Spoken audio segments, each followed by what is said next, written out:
বিশ্বকাপ ফাইনালে আর্জেন্টিনা কেন হেরে গেল এটা নিয়ে অনেকেই অনেক কথা বলছেন, কিন্তু আমি আজকে যে কথাগুলো বলতে চাই সেই কথাগুলো আমি শিওর আপনারা কোথাও শোনেননি। আমি কি কথাগুলো পাইলাম না, আমি জাস্ট নিজের মতো করে জিনিসটাকে খোঁজার চেষ্টা করছি, বোঝার চেষ্টা করছি। এই জন্য এখানে জিনিসটা বলতেছি। আমি 4টা কারণ বলবো। এই 4টা কারণে আমার কাছে মনে হয় আর্জেন্টিনা বিশ্বকাপটা হাতছাড়া করলো। প্রথম যে কারণটা বলতে চাই সেটা হচ্ছে যে এমি মার্টিনেসের জন্য, মানে আর্জেন্টাইন যে ডিফেন্ডাররা তাদের ফলস অফ এররটা বেশি হয়েছে। দেখেন, এমি মার্টিনেস পুরো টুর্নামেন্টে খুব একটা ভালো করতে পারে নাই, কিন্তু ফাইনালে সব দুর্দান্ত সেভ দিচ্ছিল, দুর্দান্ত।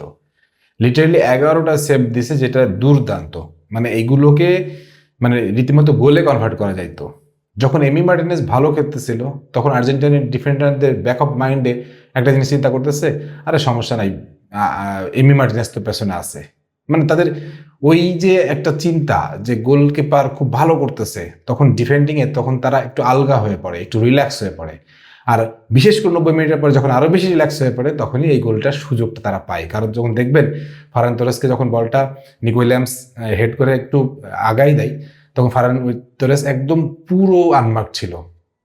আর্জেন্টিনার ডিফেন্ডাররা এটা বিশ্বাস করেই নিয়েছিল যে এমি মার্টিনেস তাদেরকে পেনাল্টি পর্যন্ত নিয়ে যাবে।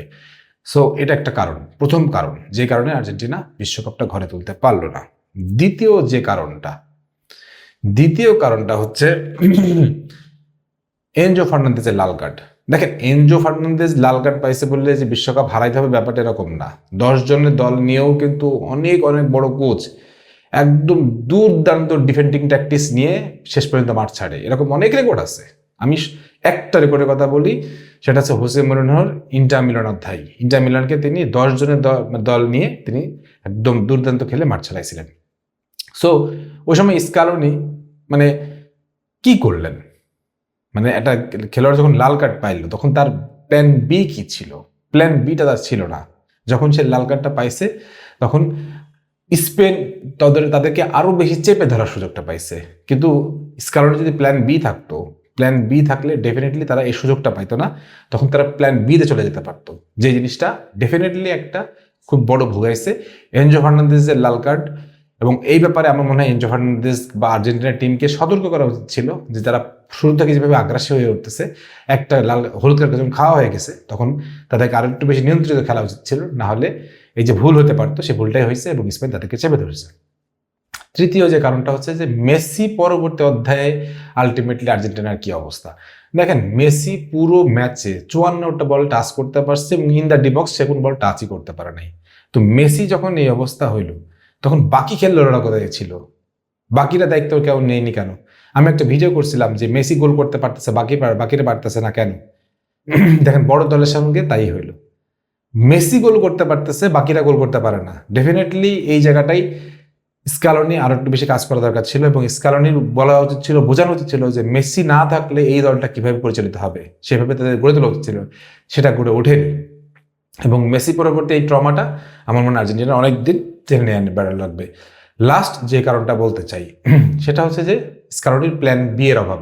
দেখেন, এনজো ফার্নান্দেজ যখন লাল কার্ড পাই তখন কিন্তু লাফুয়েন্তের সঙ্গে সঙ্গে ফারান তোরেসকে ডাইকা নিয়ে উঠাই দিছে এবং সাব করার জন্য রেডি করে ফেলছে।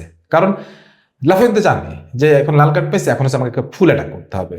এই জন্য ফার্নান্দেজকে সে সঙ্গে রেডি করে ফেলছে। এনজো ফার্নান্দেজের লাল কার্ড পাওয়া ছাড়া ফারান তোরেসকে দেখবেন সাইড লাইন থেকে একদম উঠাই দাঁড় করায় রেডি করে ফেলছে। কিন্তু ওই সময় স্কালোনি ভাবতেছে এখন তাকে কাকে নামাবো কি চিন্তা করতেছি, কাকে খেলাবো। তার প্ল্যান বি ছিল না।